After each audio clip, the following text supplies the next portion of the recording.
And going back to your point about, Penny, sometimes the offseason have been incredible and the in-season product hasn't been what we've expected. I feel like in every team, if you go back in Penny's tenure, there's always been places that you could poke holes in and say, yeah, but. Yeah, for sure. Yeah, this team is extremely talented, but they're super young. Yeah, this team is good in the backcourt, but the front court isn't strong. Yep, like last year. Right. Or this team is really strong in the front court, but who are going to be the lead? There's always been different holes that could be poked in these rosters. And if this whole thing pans out like this, I mean, you're 10 deep, and I just don't see anywhere that you can poke holes. I'd say you can always have more shooting. That's what I was going to say. The biggest thing I think you can throw out there is shooting, but I think Jonathan Pierre is going to be a very good three-point shooter. Mm-hmm. Caleb Mills has had his moments. JQ's been a very good three-point shooter throughout his career. DeAndre Williams has shown that he can shoot the three ball. So I think even this year's roster is a better shooting team than last year's roster because they just really didn't have shoot. Like it was like Kendrick Davis, who didn't come on until almost the end of the season as a shooter, and Keontae Kennedy. Outside of that, they just didn't have much three-point threat, and the team wasn't designed for that. This year, I think you have scorers at all three levels. You have guys that could be maybe top 2 or 3 defensive players in the conference. You have guys that could be the best player in the conference. You have multiple players that could compete for AAC Player of the Year. You have guys that could be on every award. You have guys that could fill the first team. Like, this team is different than any team he's ever had. He's never went with a true heavy veteran experience roster. Last year was really close. I mean, they did have a lot of veteran experience, but this team's roster just feels like if they get everyone in, that it has the most upside by a fair amount. Here's the other hole you could poke, a little more cliche, I guess, but the one ball conversation, right? If David Jones, he shot 10 field goal attempts per game last year. DeAndre, 10 field goal attempts per game last year. Jordan Brown, 10 field goal attempts per game last year. David Jones, 10 field goal attempts per game last year. Like, if you start to put it that way, you start to wonder, okay, how's the pecking order going to look? But I feel like ultimately when you have more experienced players and you don't have these young guys that are trying to go get to the NBA just immediately, you see less ego ultimately, and that leads to, okay, if this guy's balling this game, I can take a back seat, And honestly, here's my thought just generally, if DeAndre gets back and all this comes together, I feel like DeAndre is the type of guy who, especially putting up shots-wise, would be willing to at least take somewhat of a backseat because he's a distributor. He took seven field goal attempts 2 years ago. 2 years ago, he took a major step back. So point being, like, I feel like there's ways to figure it out.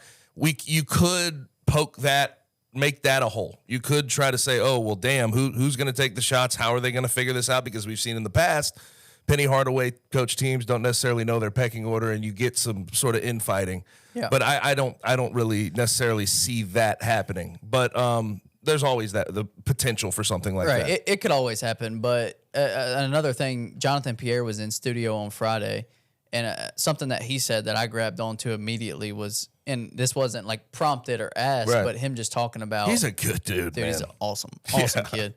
But he was just talking about how all the guys that are on campus right now, because I think they only have 7 guys here right now, 6 scholarship guys, and Noah Stansberry being a walk-on.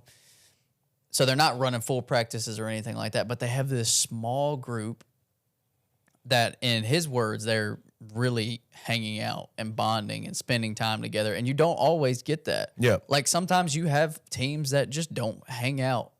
And it's just like that. Some teams, you practice together, whatever, and then you kind of get away and do your own thing. But from what he was saying, like, they're always together. They're hanging out. They're bonding. They're, not even in a basketball sense. But I just think that camaraderie and that teamwork and just that care for one another. You need that.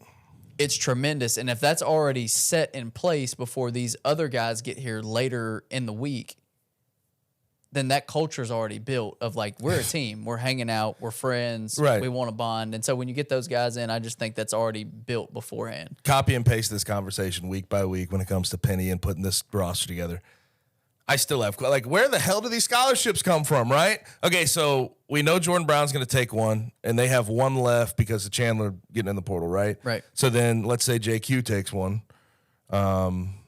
Then you have DeAndre. Theoretically, you'd have 13 out of 13, but I guess there's other things that could happen. Jaden Hardaway could go off scholarship. Mikey Williams may not make it to campus, so you have an open scholarship. But I don't know where they all come from. I don't either. But the way they're involved with some of these guys, and it seems like there's a plan to have them there and on scholarship. Ultimately, getting paid paying their tuition and books and room and board. So Ashton's another option. but he's a 4-star. I'm just saying. I mean, yes, it is, but I don't know. That would be weird. I don't know if that would be in great taste. I mean, I don't think it would either, but regardless. But hey, if you have it at your disposal, why not? Yeah, I mean, Penny's going to make it work regardless. So I feel very good about where they sit right now. They have unlimited scholarships. Yeah, it never stops. Before y'all move on, I have a question for you. Anthony on his last show was talking a lot about the Memphis Tigers, and he threw out a possibility, and I wanted to see what your guys' thoughts were on it.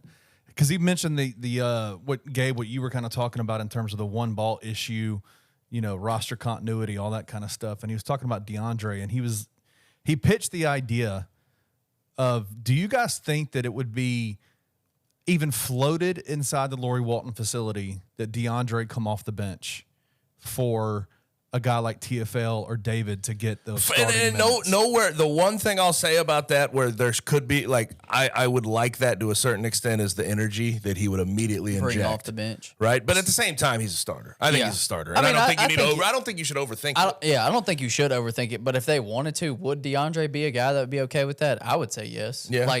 Yeah, starting. We just talked about him taking less shots, right? And I think he'd be willing to do that. To let Jalen Duren and Amani Bates get their shine, because obviously they were trying to go be first round picks. So I think he would be like, start Nick Jourdain. I'll come off the bench with JP. I don't think that's what happens. I don't either. I think if interesting thought though. Yeah, interesting thought. I think if they wanted to do that and they felt like their second unit would be best with DeAndre there, I could see it. But here's my thing. I want to see Jordan Brown and DeAndre Williams on the floor at the same time constantly. And I think here's what would be really cool to watch, because we know how well DeAndre operates, well, even from the perimeter, but from the high post. Yeah. That high-low game there with him and Jordan Brown would be insane. Yeah. And I just want to see that. And maybe that's a little bit selfish, but I think the team would operate better if DeAndre and Jordan are on the floor at the same time.